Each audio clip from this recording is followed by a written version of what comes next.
आदरणीय श्री राम भक्तों, आप सभी को हलकष्टी हल छठ के पावन अवसर पर कोट कोट बधाई एवं शुभकामनाएं। प्रिय भक्तों, आज हलधर भगवान की पूजा की जाती है। हलधर भगवान प्रभु बलराम जी हैं।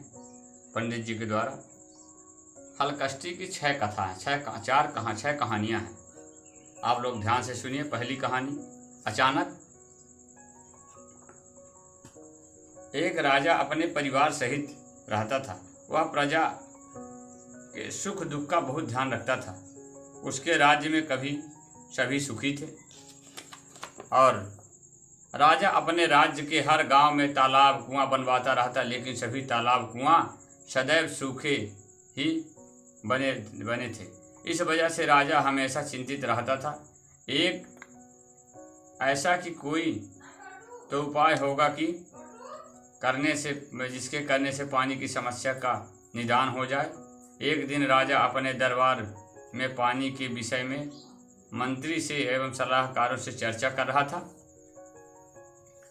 उसी समय अचानक आकाशवाणी होती कि हे राजा,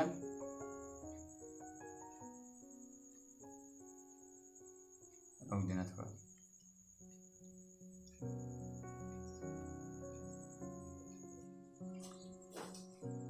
तो आकाशवाणी होती है कि हे राजा, तुम अपने एकलौते पुत्र की बलि दोगे तभी तुम्हारी समस्या का हल होगा, वरना तुम ऐसे ही पानी के लिए चिंतित रहोगे।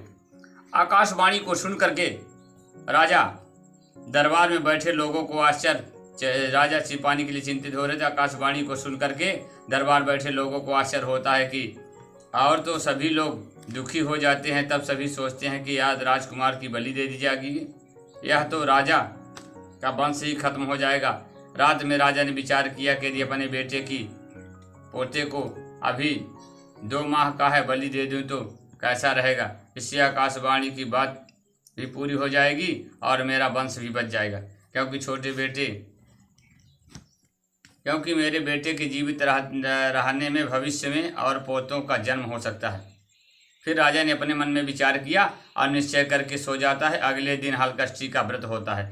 राजा के बेटे की बहू हलकष्टी का व्रत रखती। उधर राजा सोचता है कि मैं बहू को उसके पुत्र के बलि के लिए कैसे मांगूं। तो कोई माँ अपने पुत्र को बलि के लिए नहीं दे सकती, जो आज के दिन भी जबकि माताएं अपने पुत्र को सुख सौभाग्य की कामना के लिए व्रत कर रही हैं। राजा के मन में विचार करता है, क्योंकि राजा मैं बहू से किसी बहाने मायके भेज दूं और पोते को छोड़ जाना। यह कहकर जब बहू चली जाएगी तो मेरा यह काम हो जाएगा। इसके बाद बहू कोई बहाना बना दूंगा। विचार कर राजा को उचित लगा और बहू को जाकर कहता है कि बहू, अभी तुम्हारे मायके से खबर आई है, तुम्हारी माँ बहुत बीमार है और तुमको देखना चाहती है। अपनी माँ को देखने चली जाओ, पोते को मेरे पास छोड़ जा। सुन करके बहू कहती है, पिताजी आज मैं हलकष्टी का व्रत है, मैं कैसे जा सकती हूँ। आज के दिन तो लोग हल जूते जमीन पर चलना मना करते हैं। राजा कहता है कि तुम चल करके नहीं जाओगी, मैं पालकी सजवा दूंगा, तुम सदैव उसमें बैठ करके जाना। बहू के जाते समय राजा अपने पोते को सागर के पास ले जा करके बलि चढ़ा देता है। उसके बाद आत्मग्लानि होती है कि अपनी बहू को क्या कहेगा। उधर जब मायके पहुंची तो महिलाएं हलकष्टी का पूजन करने की तैयारी हो रही थी। उसकी माँ भी पूजा करने के लिए तैयार हो रही थी। तभी अपनी माँ को सच देख करके बहू को बड़ी खुशी होती है, लेकिन आश्चर्य होता है कि ससुर जी ने ऐसे क्यों कहा। इसके बाद सभी मिलकर हलकष्टी देवी का पूजन करती हैं। बहू के पूजा करने के व्रत पारायण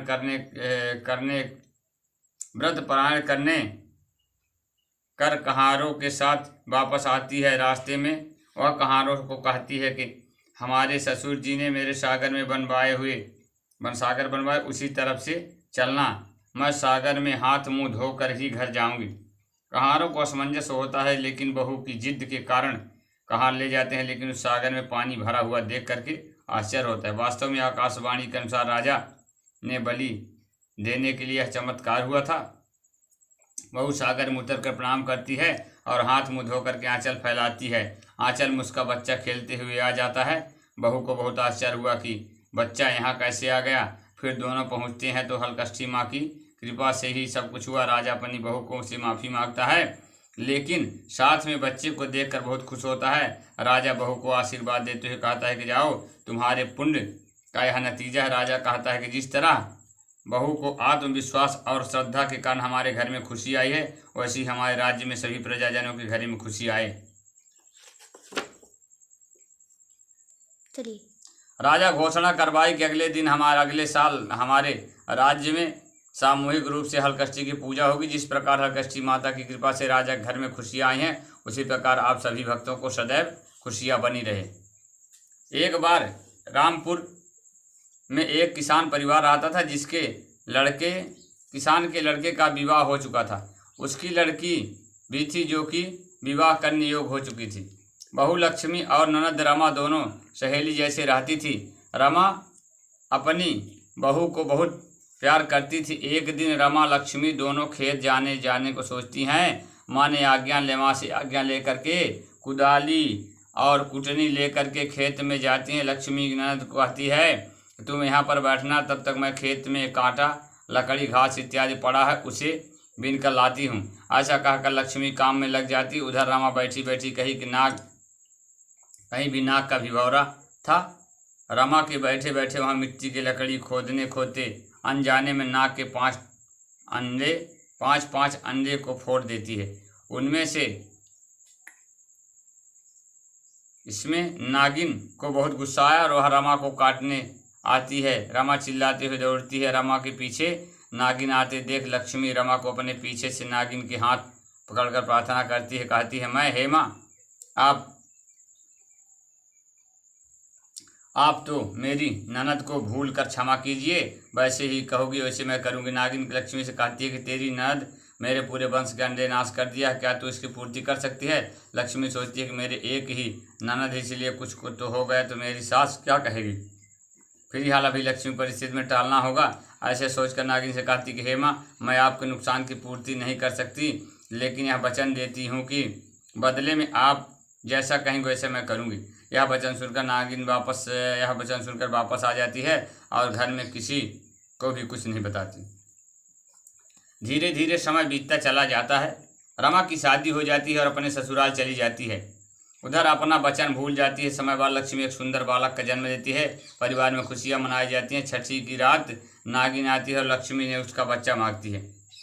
लक्ष्मी सोच में पड़ जाती है कि अपना बच्चा, याद आते उसने अपना बच्चा नागिन को दे देती है। और दूसरे दिन सुबह जब बच्चे को अपने लोप होने की खबर मिलती है तो घर के लोग मातम छा जाता है और समय गति तेज से चलता रहा था। कुछ समय बाद लक्ष्मी फिर से एक सुंदर बालक को जन्म देती है और छठी की रात नागिन आती है। फिर एक सुंदर बालक को जन्म देती। छठी की रात नागिन आती है और लक्ष्मी के बच्चा लेकर चली जाती। फिर वह मातम छा जाता है। धीरे धीरे समय बीतता गया। धीरे धीरे करके घर की लक्ष्मी 5 बच्चों को नागिन के हवाले कर चुकी थी। जब उसकी सास उसे ताना कसने लगी और उसे कहा कि दुख देने लगे। कुछ समय पश्चात लक्ष्मी 6वीं बार गर्भ धारण करती है। उस समय उसे डायन कहकर घर से निकाल देती है। अब वह ऐसी परिस्थिति में अपनी माँ लक्ष्मी अपनी माँ के घर पहुंच गई और उसने बेटी की दयनीय दशा देख करके माँ का दिल बहुत दुखी हुआ और वह सोची कि अपने बेटी को ऐसी हाल देखकर लक्ष्मी रोते सबको अपनी पूरी कहानी बताई और माँ उसकी सुनते ही बाद में सांत्वना देते हुए कहा कि तू चिंता मत कर, सुखपूर्वक यहाँ रहा, धीरे धीरे सब ठीक हो जाएगा। समय आने पर लक्ष्मी एक सुंदर बेटे का जन्म दिया। छठी के दिन उसकी माँ घर से पिछवाड़े में गड्ढे खोद करके 6 मटकी गाड़ देती है और उसमें क्रमशः लाई, जवा, बहरा, महुआ, दूध, खीर भर करके रख देती है। रात में नागिन आती है और उन सब चीज़ों को खाते हुए जब महुआ खाती है तो उससे बहुत प्रिय लगता है। तब उसके बाद वह खीर खाती है। फिर इस प्रकार से पूर्ण रूप से संतुष्ट हो जाती है और लक्ष्मी के पास आती है। कहती है, हे बेटी, तुम मेरी वचन की पक्की हो, मैं तुम्हें प्रसन्न हूँ, वरदान मांगो जो मांगना हो। लक्ष्मी कहती कि यदि तुम सचमुच में प्रसन्न हो तो कुछ देना चाहे मत दो, संतान मुझे वापस कीजिए। नागिन यथार्थ कहकर अंतर ध्यान हो गई। लक्ष्मी ध्यान भंग होती है अपने सामने सभी बच्चों को देखकर बहुत खुश हुई और यह वचन सभी अपने बच्चों सहित ससुराल में आती है और बहु बच्चों को शहीद देख करके सास बहुत आश्चर्य हुआ।